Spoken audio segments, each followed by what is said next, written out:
Hello, my name is Anne Gwindy and I am a self-belief and achievement coach for women. Today I'm going to talk to you about the cause and effect equation.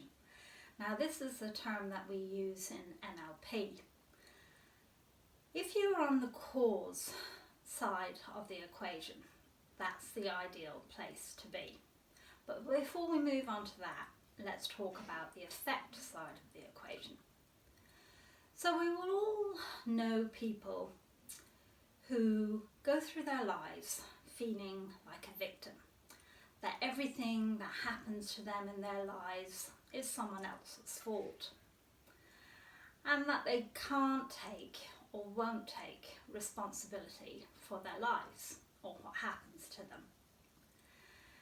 For example, if you have a person who's going to go for an interview, they feel stuck in their job and they want to move on, and they apply for a job, but they don't really put in a lot of effort. They don't do the research on the company and they don't prepare their questions that they're going to ask at the end of the interview.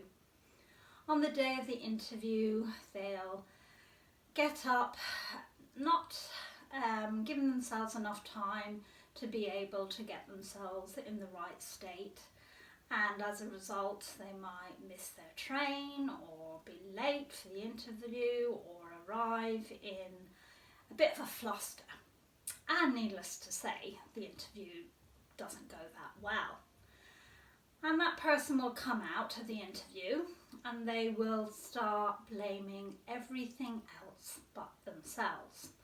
So they'll say, oh, the bus was late, or the train was late, and the interview panel didn't like me, the questions didn't suit me. So they'll use all these kind of excuses to say why they weren't successful at that interview, and will lay the blame on everything else. And then they'll go home and moan to their wife or their husband and their colleagues about how the interview was just awful and it didn't go their way.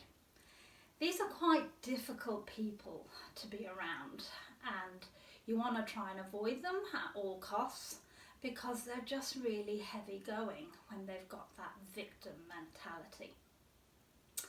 So let's talk about the cause side of life. Now if you're at cause and we take the same scenario, this person will prepare really well for the interview. They'll do their research on the company. They'll prepare their questions. They'll spend a lot of time going through the person's specification and making sure that they're hitting all of those points.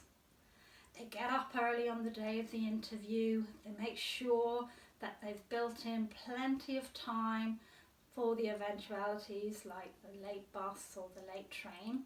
And they'll arrive at the interview 15 minutes early, and they will be calm, relaxed and feeling ready to go into that interview and smash it. So they go into the interview and it can go two ways. It can go very well, they're able to answer all of the questions and they get on well with the interview panel and feel they've built up a great rapport, and they may well get the interview. And that's great. Well done then. But there can be times when they're not successful at the interview and don't succeed. But the difference is that they will go back to the interview panel and they will ask for feedback. Now in NLP we use a term where there is no failure, only feedback. And what happens when you have that mentality is that you take the learning and you're able to grow and develop and be successful next time. You go back to your family or to your colleagues and you tell them all of those good things that took place in the interview, but you also tell them about the learnings from that interview. So the next time they will be successful. So I want to ask you a question. What side of the equation are you on? My name is Anne Gwindy, and if you like this video, please comment, like or subscribe to my channel.